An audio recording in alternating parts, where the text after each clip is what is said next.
one thing you cannot have is a government shutdown. It'd be politically beyond stupid for us to do that right before the election, because certainly we get the blame. And one of my favorite old sayings is, there's no education in the second kick of a mule. We've been here before. I'm for whatever avoids a government shutdown, and that'll ultimately end up, obviously, being a discussion between the Democratic leader and the Speaker of the House as to how to process avoiding government shutdown.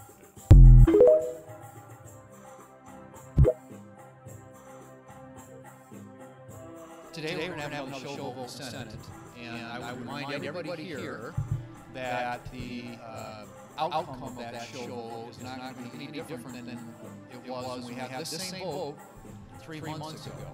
And let me just again remind everybody that Republicans support IDF full stop. No question about that. This is not an attempt to make laws. This is not an attempt to get an outcome or to legislate. This is simply an attempt by Democrats to try and create a political issue where there isn't one. In the meantime, there's a lot of unfinished business that's not being attended to by the Senate. The most important issue we deal with every year, most consequential issue, is funding our military. You just heard it from Senator McConnell. And the Defense Authorization Bill has been available for floor consideration now for 3 months. It passed out of committee a long time ago. And here we are, sitting around while the Defense Authorization Bill collects dust in Schumer's office, something that we ought to be working on and legislating. There's been a single appropriation bill brought to the floor, even though all 12 of the appropriation bills have cleared the committee. The Senate, for all intents and purposes, under the Democrat leadership today, Senator Schumer has shut down. They're not doing anything consequential.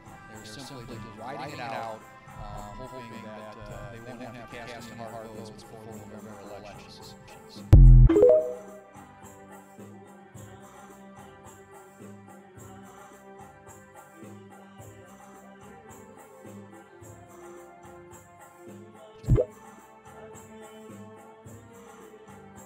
Today, Republicans will be called on to answer a very simple question. Do they support Americans' families' access to in vitro fertilization or not? Sadly, as we learned this year, access to IVF can no longer be taken for granted. From the moment the MAGA Supreme Court eliminated Roe, the hard right made clear they keep going. In Alabama this year, we saw just how vulnerable IVF has become to the next target of the ultra-conservatives. Since then, we see Republicans tie themselves in knots over support of IVF, claiming they support access to IVF, support insurance paying for IVF treatment, support American families, and yet they keep voting on it. I mean, it's not hard. Look at the conservative groups like the Heritage Foundation and some of the main groups that led the charge to strike down Roe. They speak plainly and clearly to say IVF is their next target.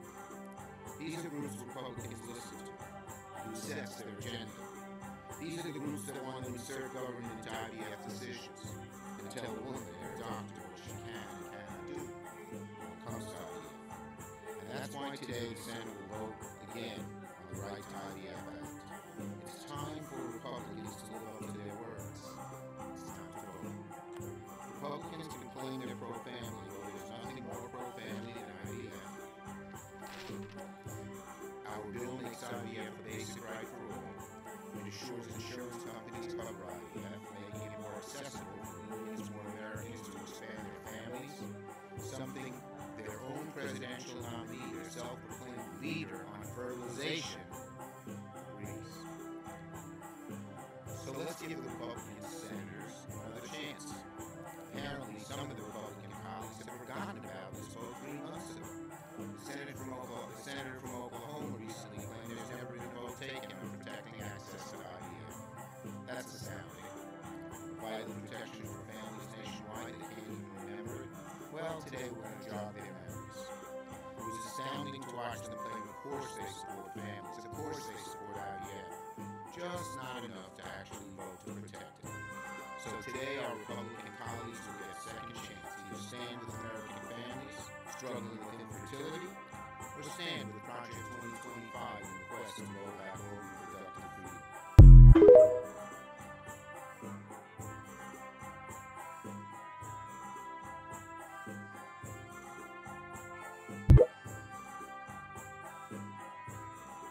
The last amendment that was recognized was the 27th Amendment in the early 1990s that had originally been proposed as the original in the original Bill of Rights, and it prevents Congress from raising its salary without intervening election.